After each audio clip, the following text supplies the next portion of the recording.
All right. So this is a new one for me. So as a lot of you probably know, I took a break in August, and it was a great break, and it was productive, and I was really excited to get back into making content. Literally 3 videos later, I come down with actual pneumonia. So because of that, I haven't been able to make a video on the Zach Sanford signing. And you know what? It's a good thing I didn't, because he literally just got traded. So first off, before we get to the Sanford trade, I want to get to the actual signing. So as much as we like to make Zach Sanford our personal whipping boy, he was not a bad player for the Blues. Remember, this is a guy who had 16 goals in the 1920 season, and last season he had 10. And let's be honest, for a defensive-minded forward like he is, that's not bad at all. In fact, he had a 4-goal game, remember that? Some of the main grievances that us Blues fans had with Zach Sanford is there were times where we watched him on the ice and he just appeared dazed and confused, like he wasn't sure where he was and what he was doing.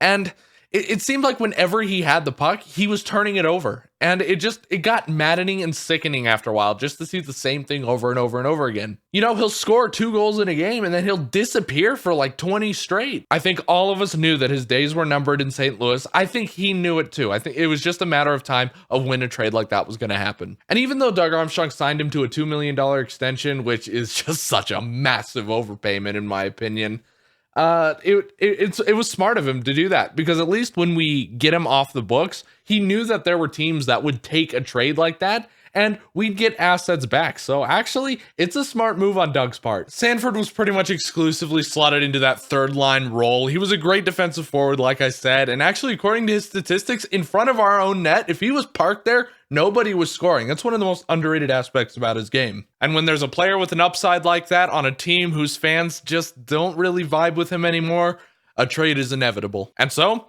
a trade happens. The Blues send Zach Sanford to the Ottawa Senators in exchange for a conditional 4th-round pick and a St. Louis native in forward Logan Brown. Now, what's really nice about this trade is that Logan Brown is basically making league minimum, so it takes the Blues cap situation from about $1.5 million over to $750,000 under, which is just enough space to sign either James Neal or Michael Frolik. Oh yeah, by the way, the Blues signed James Neal and Michael Frolik to PTOs. God, what year is it? Wait a minute, James Neal had a hat trick yesterday? God, what year is it? So this morning, and I know this video is going to come out way later than we actually recorded the episode. Today is, after all, September 26th. Me and the boys over at Toasted sat down with Shane Ryan, who's host of the Sens Hour podcast over on THPN, and we kind of went over who Logan Brown is as a player. Both of us had this consensus that we fleeced the other guy, so make of that what you will. But if you want a more in-depth answer on who Logan Brown is as a player, here's the link to that episode. Magic, I know. So here are the basics. You ready for this?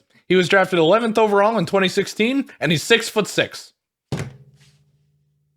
That's it.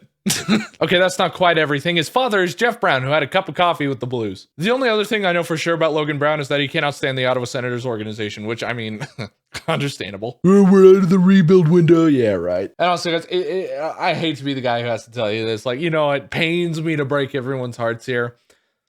Don't expect Logan Brown to crack the NHL lineup unless there's like a serious injury problem with this team this year, which, I mean, knowing this team probably will end up happening, but no way he's playing more than 10 games. I mean, his AHL numbers have been respectable, but his NHL numbers just aren't there yet.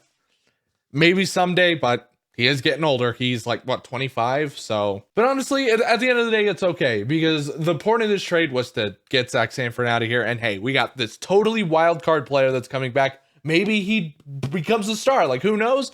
Probably not. Maybe he doesn't crack the lineup. Whatever happens, the Blues win either way. And with that, let's go to questions. Now, some of these are actually pretty outdated because I posted this question before the trade. I'm going to answer them anyway, because why not? If we get rid of Sanford, will Berube quit? Guess not. Why do we keep signing Sanford? You know, I was pretty convinced there for a hot minute that he had Berube's nudes, but I mean, I guess not. Why? Reasons. We are lay fucked. Really? You have 6x6, I have 2x1. Why him and not Robert Thomas? Yeah, that does kind of rub me the wrong way, the fact that Zach Sanford got a freaking contract before Robert Thomas did. That's weird to me. I just hope this doesn't turn into another Vince Dunn situation. Who's got the best chance to take his spot in the lineup now that he's gone? Oh, that's a good question. I think Costin. Why not? What can Brown do for you? Score in a double overtime game 7 in round 2? Nah, he can rot in the minors. I don't care what he does. Just don't be a liability. No. Okay. Will he play better outside St. Louis? I think that this trade kind of sends a message to him that, hey, your spot in the NHL lineup, as skilled as you might be, is never guaranteed. And I think this will light a fire under him. And I think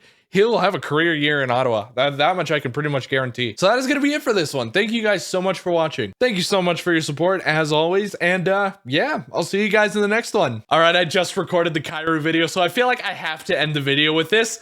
Zach Sanford is not a blue!